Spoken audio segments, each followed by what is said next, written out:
जननी जन्म सौख्यानां वर्धनी कुल संपदां पदवी पूर्व पुण्यानां लिख्यते जन्म पत्रिका गजाननं भूतगणादिसेवितं कपितजम्बो फलसारभक्षितम् उमासुतं शोकविनाशकारणं नमामि विघ्नेश्वर पादपङ्कजम् आदित्याय च सोमाय मंगलाय बुधाय च गुरु शुक्र शनिभ्यश्च राघवे केतवे नमः.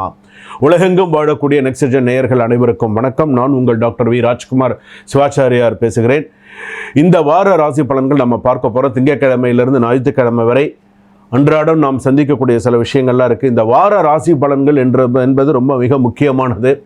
நம்ம இந்த வாரத்தில் நடக்கக்கூடிய நம்மளுடைய உத்தியோகம், நம்மளுடைய சில விஷயங்கள்லாம் நமக்கு எப்படி இருக்கும், கொடுக்கல் வாங்கல் விஷயங்களாக இருக்கட்டும், ஒரு சொத்து பரிமாற்றமாக இருக்கட்டும், ஏதாவது ஒரு நல்ல விஷயங்களாக இருந்தாலும் சரி, ஒரு கெடுதலான விஷயங்களாக இருந்தாலும் சரி, 12 ராசிகளுக்கு எப்படி இருக்குது அப்படிங்கிறத நம்ம சில விஷயங்கள்லாம் ஹைலைட் பண்ணி சொல்லலாம் அப்படின்னு இருக்கேன். ஸோ யார் யாரெல்லாம் எந்தெந்த ராசிக்காரர்கள் மிகவும் கவனமாக இருக்க வேண்டும், எந்தெந்த ராசிக்காரர்களுக்கு சில பிரச்சனைகள், தேவையில்லாத வீண் பழி பிரச்சனைகள்லாம் வரப்போகிறது, இந்த வாரத்திற்கான சில முக்கியமான விஷயங்கள்லாம் என்னென்ன, யார் யாருக்கெல்லாம் சில பிரிவினைகள் ஏற்பட போகிறது அப்படிங்கிறத நம்ம பார்க்க போகிறோம். சில விஷயங்கள்லாம் வந்து பார்த்தீங்க அப்படின்னு சொன்னால் லாட் ஆஃப் மிஸ் அண்டர்ஸ்டாண்டிங்ஸ்ன்னு சொல்லுவாங்க. சில விஷயங்கள்லாம் நமக்கு எப்படி இருக்குது, என்னென்ன நம்ம பண்ணணும் பண்ணக்கூடாது அப்படிங்கிற மாதிரியான சில விஷயங்கள் இந்த வாரத்திற்கான என்ன பரிகாரம் பண்ணிட்டா அதிலிருந்து நம்ம ஓரளவுக்கு கொஞ்சம் நம்ம தற்காத்துக்க முடியும் அப்படிங்கிறத நம்ம பார்க்க போகிறோம். வாங்க வீடியோக்குள்ளே போகலாம். கடைசி வரைக்கும் வீடியோ ஸ்கிப் பண்ணாமல் பாருங்கள். அப்போ தான் 12 ராசிகளுக்கான சொல்லியிருக்கக்கூடிய எல்லா விஷயங்களும் உங்களுக்கு தெரிந்து கொள்ள முடியும். மிதுன ராசி நேயர்களை, மிதுன ராசிக்கு எப்படி இருக்கு இந்த சில குழப்பங்கள், சில பிரச்சனைகள்லாம் இந்த வாரத்தில் சில விஷயங்கள்லாம் வந்து போனாலும் மன சஞ்சலமாகவே தான் இருக்கு, மன உளைச்சலாகவே தான் இருக்கு சில நேரத்தில் இந்த வாரத்தில். ஏன்னா திங்கக்கிழமையிலேருந்து ஞாயிற்றுக்கிழமை அப்படின்னு சொல்லும்போது சில மன உளைச்சல்கள் இருக்குது, மன குழப்பங்கள் இருக்குது. செய்யலாமா வேண்டாமா, இவனை நம்பலாமா வேண்டாமா, நம்பினா நமக்கு ஏதாவது நடக்குமா நடக்காதா அப்படிங்கிற மாதிரியான சில குழப்பங்கள் இருக்குது. பெண்களுக்கு ரொம்ப எச்சரிக்கையான வாரமாக இருக்குது. பெண்கள் வந்து தேவையில்லாத விஷயத்தில் போய் மாட்டிட்டு பிரச்சனை வந்து அதை சால்வ் பண்ணுறதுக்கு 2 பேர், இந்த மாதிரியான சில பிரச்சனைகள்லாம் வரும். ஸோ இந்த மாதிரி பிரச்சனைகள் வரும்போது நீங்கள் எவ்வளோ கவனமாக இருக்கீங்களோ அவ்வளோக்குள்ள உங்களுக்கு நல்லது. இல்லைன்னா பிரச்சனைகள் வரும். என்னென்ன மாதிரியான சில பிரச்சனைகள்லாம் இருக்குது அப்படின்னு சொன்னால், அதாவது சில நேரத்தில் விதி வலியதுன்னு சொல்கிறோம் இல்லையா, அதனால் ஏதாவது ஒரு விஷயம் செய்கிறீங்கன்னு சொன்னால் குழப்பமாக இருக்கா, அதை அப்படியே நிப்பாட்டி வைங்க. குழப்பமாக இருக்குது, செய்யலாம், 2 மனசாக இருக்குன்னு நிப்பாட்டி வைங்க. மனம் தெளிவுபடும் போது சில விஷயத்தை செய்தால் உங்களுக்கு நல்லது. கம்யூனிகேஷன் பவர் அதிகரிக்கும். உங்களுக்கு வேலைகளில் ஒரு ஸ்மூத் ப்ராக்ரஸ் இருக்கும். ஸோ கவலைப்படாதீங்க. ஆனால் ஓவர் திங்கிங் தவிர்க்கிறது நல்லது. நல்ல முடிவுகள், அதே போல் தொடர்புகள் மூலம் நல்ல ஒரு லாபம், வியாபாரத்தில் நல்ல தொடர்புகள் இருக்கா, நல்ல மாற்றங்கள், இது எல்லாமே இருக்கும். செலவு அதிகரிக்கும். சாணியர்னு முடஞ்சிருக்கும். 10 ரூபா சம்பாரிச்சு 50 ரூபா செலவு, 100 ரூபா செலவு, கடன் வாங்கி செலவு பண்ணக்கூடிய சூழ்நிலை இருக்கும். நகை அடமானம் வைக்கக்கூடியதாக இருக்கும்.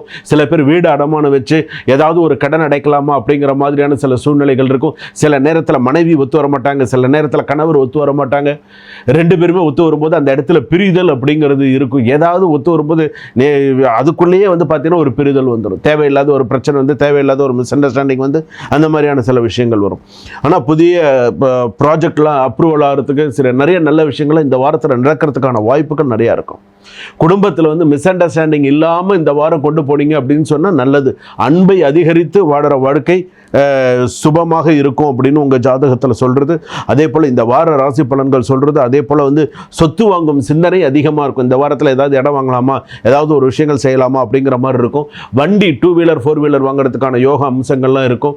அதே போல் நரம்பு தொடர்பான, உடல்நிலை பாதிப்பு தொடர்பான சில விஷயங்கள் வரும். சில பேருக்கு இந்த வாரத்தில் மிதுன ராசியில் ஆண் பெண் உடலில் வீட்டில் இருக்கக்கூடியவர்களுக்கோ ஹாஸ்பிட்டாலிட்டி 3 நாள் 4 நாள் ஹாஸ்பிட்டல் போயிட்டு வரக்கூடிய ஒரு சூழ்நிலை வரும். குழந்தையை தூக்கிட்டு ஹாஸ்பிட்டலுக்கு போகக்கூடிய சூழ்நிலை வரும். குழந்தைக்கு என சில மாற்றம் காரணமாக குழந்தைக்கு உடல்நிலை பாதிப்பு வரும். குழந்தைக்கு மிதுன ராசியாக இருப்பினும் குழந்தைக்கு அந்த ஜாக்கிரதையாக பார்த்துக்கிறது நல்லது. பைக் ரைடெல்லாம் போகிறீங்க அப்படின்னு சொன்னால் கவனமாக போங்க, கவனமாக வாங்க.